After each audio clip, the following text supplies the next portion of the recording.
Hi there, everybody. Welcome to Mediabistro's post-Super Bowl Hangout. I'm Kiran, the editor of AgencySpy, and with me is Patrick Coffey, editor of PRNewser. Hi. Hi. Patrick, say hello. Don't be shy. Also with me is Alex Weprin of TVNewser. Good afternoon, everybody. And marketing consultant Peter Shankman. Peter, thank you for joining us. My pleasure. Thanks, guys. And I guess your company is the Geek Factory, correct? Correct. All right. So I guess David Angelo is not here. I guess not. So we'll just let's just get started on the fact that the biggest star of the game seemed to be the power outage, if anything. One of the things that was most noticed by is how many brands from Oreo to Audi took advantage of Twitter and everything else. I guess last minute they must have had everything at their disposal in case of an emergency. Peter, let's start with you in terms of how you thought the overall social media impact was in this game, and if that had more impact than the actual commercials themselves. Well, I think brands, this is the year they finally got it. You know, you remember a couple of years ago, they would call for action on Twitter, and then they wouldn't even be tweeting on game day. They finally got it. They put their brands, they put their agency people, they put all the decision makers in a room, probably stuffed them with pizza, and said, "Hey guys, you need to be here in case something happens." And as Oreo proved, something happened, and they were able to go in immediately. You know, that's where we're going. The ad is almost becoming secondary to the ability to see what people and what brands can actually do in real time. And you know, the blackout was just a spectacular example of that. I wouldn't be surprised if it was a marketer somewhere on a mission to see what would happen. Yeah, and I guess because Patrick, especially, like you're on the PRNewser side of things in terms of branding decisions. Was this a pretty spot-on idea for these brands? Well, absolutely. I mean, it just sort of enforces the immediacy of social media, really, and just the ability to be as topical as possible and to call for engagement as well. But then we also had Budweiser that did that long term with the Name the Clydesdale campaign.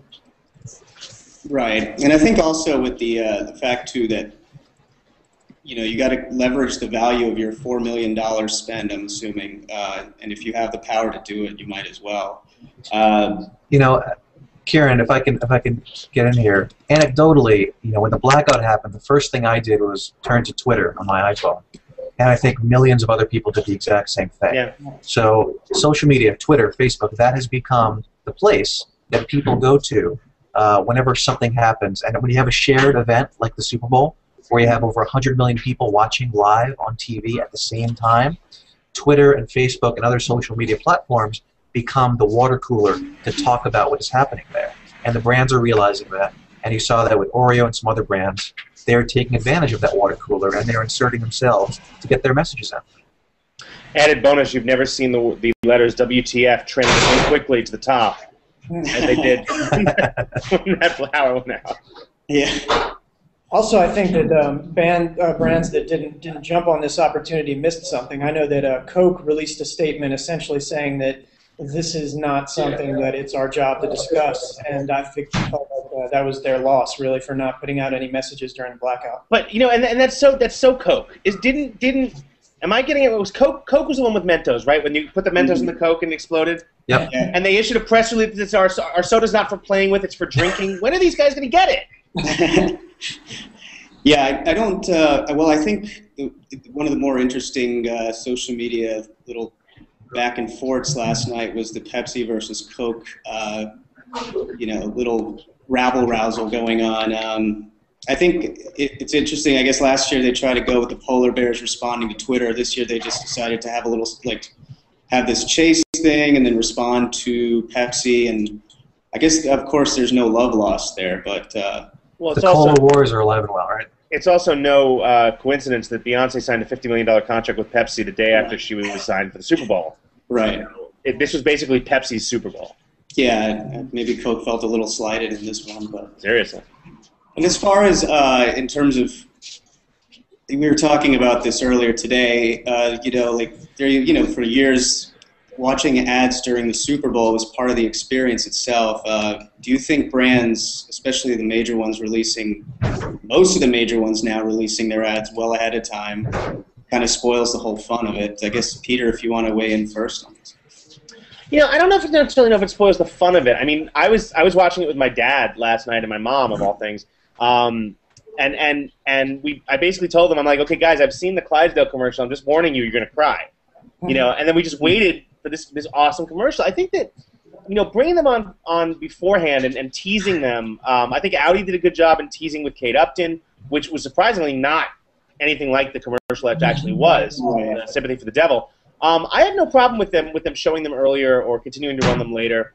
I think that the using social in real time for like the Coke chase and things, that felt a little forced. But I personally like to be able to see the ads beforehand.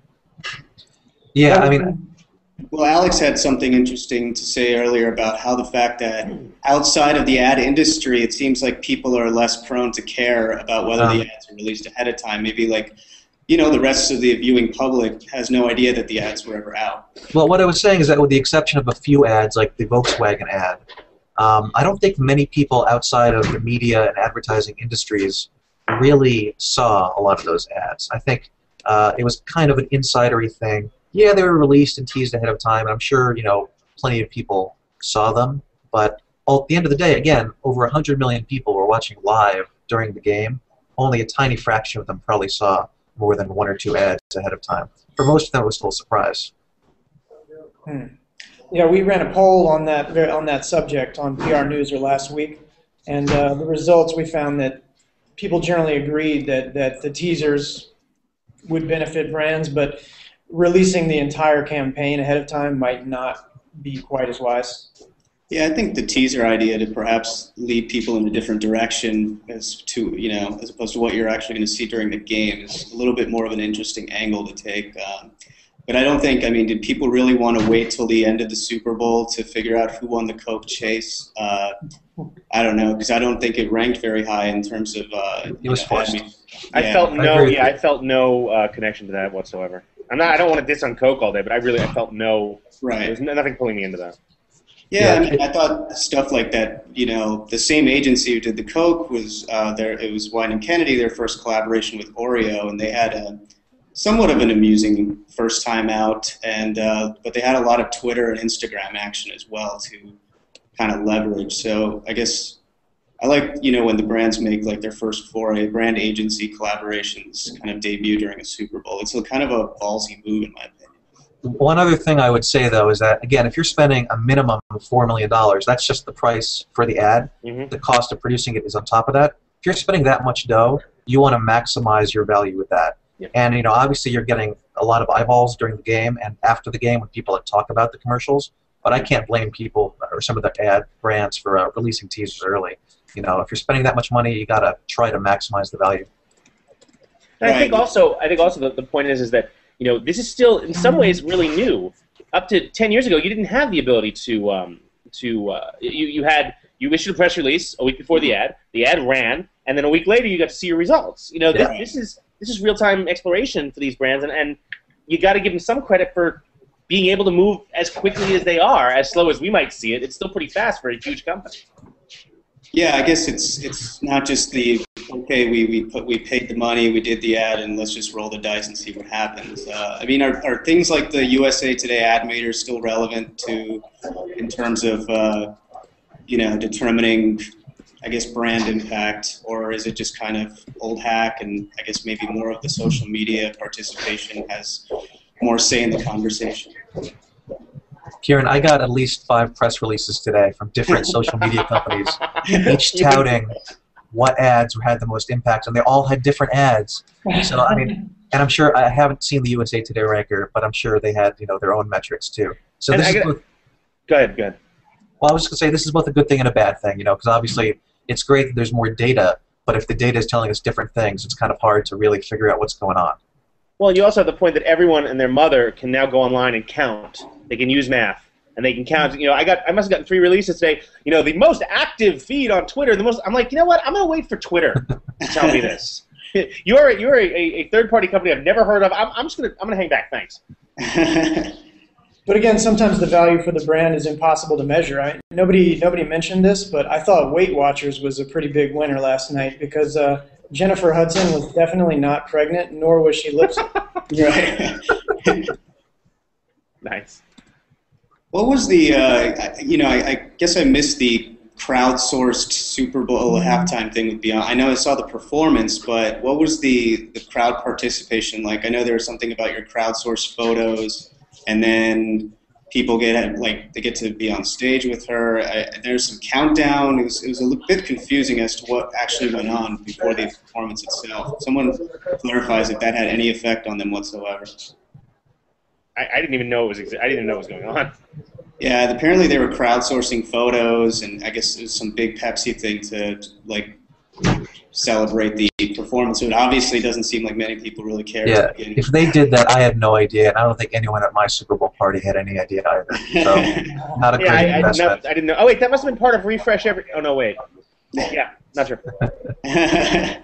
As far as the Doritos that crashed the Super Bowl, it seems there were only a couple that made it out of the finalists, but is it having more or less impact as the years progress? I think the concept was novel the first couple years, but I think, and some of the ads have been better produced than some of the actual agency client ads. But I think first-timers like Gildan, and they made more of a profound impact. But what do you think? Well, I mean, it was very novel when they first started to do this kind of, independent ads for Doritos a couple years ago. Mm-hmm. I think the novelty has worn off somewhat. It's nice to see, kind of independent, comedians and filmmakers kind of being a part of the Super Bowl and creating these ads. But, it doesn't have the impact that it did a few years ago when I think it was kind of unprecedented that, someone who, really had never even done a commercial before could get their commercial in the Super Bowl. I don't know if this says good or bad, because for the life of me I can't remember the brand that did it, but it was a commercial with the two actors who were going up for that one part last night, and they were going in and they were talking to the guys. Okay, we're creating this ad and we're going to do this, and they hated each other and then they had to work together. Mm-hmm. Yes. What was it for? That was the Samsung ad. Samsung. That's right. But the funniest part of that was the total play on the agency guy. They say, "Oh yeah, and then we're gonna have crowdsourcing do it. It won't cost you anything." It was total screw you to the agencies. I thought it was great. It was. That was the one complaint that I heard about that ad, actually, that it was too specifically catering toward people who work in communications. Well, the majority of us are the ones who have the Galaxy S3, so.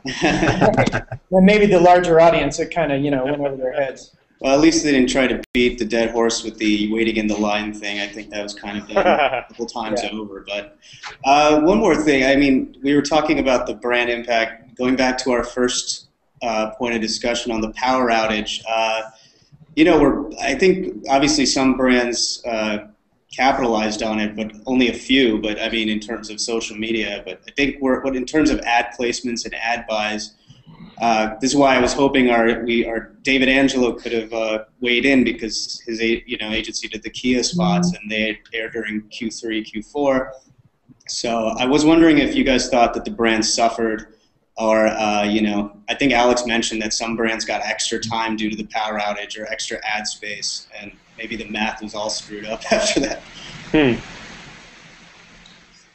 I was wondering if they were going to have to do some make goods. I thought there might. If you were scheduled to go in Q4, and it's an hour later, right? Than you were expecting. I mean, they'll probably do something. I mean, you could go along. I'm sure there's an active job. Third quarter or fourth quarter suffer? Sorry, in terms. I think fourth quarter. Well, I don't think fourth quarter suffered as much as it would have if it had continued to be a blowout. Yeah. The game actually got really interesting in the third quarter, which I think saved a lot of advertising. I will say that preliminary ratings are still showing a record. So it's probably going to end up being the most watched Super Bowl in history. If that was not the case, if it continued to be a blowout, I could see some make goods happening, and there still could be. Who knows? But right now, I think most advertisers will be happy with the results. Yeah, I think they we'll were see all when the final numbers come in. Which is pretty amazing that everyone stuck around and it's rated. So let's just get into. Obviously, we want to talk. Your favorites and least favorites. I guess what was, a lot of people said like VW. Yeah, readers' questions are, basically down to what I was going to ask anyways. Let's just say, what is your favorite Super Bowl ad from last night?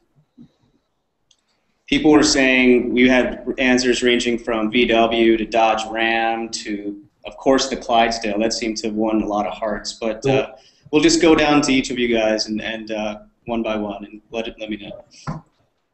Well, for me, the Dodge Ram ad stuck out in my head. When I woke up this morning, it was really the only one that I kind of remembered. At the room, and when I think back at it, the room at the Super Bowl party was totally quiet during that ad about the farmers. It didn't really appeal to me. It didn't make me want to buy a Dodge Ram, but I live in New York City anyway. But it really was a memorable ad, so I give them credit for that. Some readers have said Fast and Furious 6 trailers. I got the best comment from Bob Norp, who was watching at my apartment. He runs the Beancast, the advertising podcast, Beancast, and he said he watched the Fast and Furious 6. He goes, so it's the Expendables with young people. If you can call The Rock young. Exactly. He's heading towards the middle age. But and what was like the biggest disappointment, you think, in terms of, obviously the biggest advertisers in the world appeared last night, but what was the one that you're anticipating, even though most of them were leaked, but what was your least favorite or what most disappointing? I think Jeep overplayed themselves a little bit with the. I think it was just if it had been a 30-second spot, it would have been better. I think once it got over a minute, it was just pandering. And I, for one, the farmer spot was nice, but here's the thing: the Super Bowl demographic is 18 to 45. Right. You know who was talking on? You know who that voice was? Yeah, that was Paul Harvey. Paul Harvey. Oh, really? I'll give you $100 if you can find one 18 to 45-year-old out there who knows who the hell Paul Harvey is. But I mean, my personal favorite, I'm an animal guy. It was the Clydesdales. Yeah, that was the one that tugged at the heartstrings more than anything else. No, I think the big automakers like Jeep and Ram went for the really very dramatic Americana patriotic event this time around. So, yeah. I definitely wanted to nominate the Ram ad for Best Short Documentary at the Sundance Film Festival. I felt that a lot of the brands that went for sort of a repositioning didn't quite work. Honestly, American Airlines. And then Budweiser trying to sort of push its way into the craft beer game again with Beck's as well, and even Mercedes trying to position itself as sort of like an affordable car. I wasn't really buying any of those. And I mentioned this earlier, but this really bugged me because I'm a nitpicker. The Beck's Sapphire ad. Sapphires, the Beck's Sapphire bottle has a red jewel on it, but sapphires are not red. So whoever came up with that, they need to get their act together. Yeah, I think the black, whatever, the new Budweiser, Black Sapphire, whatever it is, the two kind of niche brands were pretty disappointing in terms. There's the Goth beer ad, and then there were a couple others. It was a pretty interesting thing, but it was not the best year for beer commercials. I'll give you that. With the exception of the Clydesdale ad, none of them really stuck out to me. Well, yeah, I think the majority of readers, including M. Elizabeth Williams, also thought Taco Bell's Grand Folks Gone Wild was one at the top of their list. So, but yeah, anyways, guys. I think overall it was a year that has its good and bad as usual. But I don't know if the price will keep increasing beyond past $4 million next year, but we'll see. There'll always be brands stupid enough to pay for it. Absolutely. Well, even, everybody seemed to hate GoDaddy, but they still got a lot of attention. They will always be around for whatever. They're going to be them and cockroaches. Someone actually created a very interesting quick YouTube video. The guy she was kissing in that GoDaddy ad has been in like 4,000 movies as extras. Everything from TV shows to, it's unbelievable. He works every day. The guy gets work 24 hours. They're all extra slots, so he's probably like 1,000 there by now, but still, Well, he almost kissed Donnie Deutsch on the Today Show this morning. But, anyways, guys, Peter, Alex, Patrick, I want to thank you for your time. I wish David was here, too, to weigh in, but I appreciate you guys gave him great comments. So. Thank you for having me. Happy to do it, yeah. All right, and I guess if we don't talk to you sooner, we'll talk to you next year then. Take care, guys. All right, take care.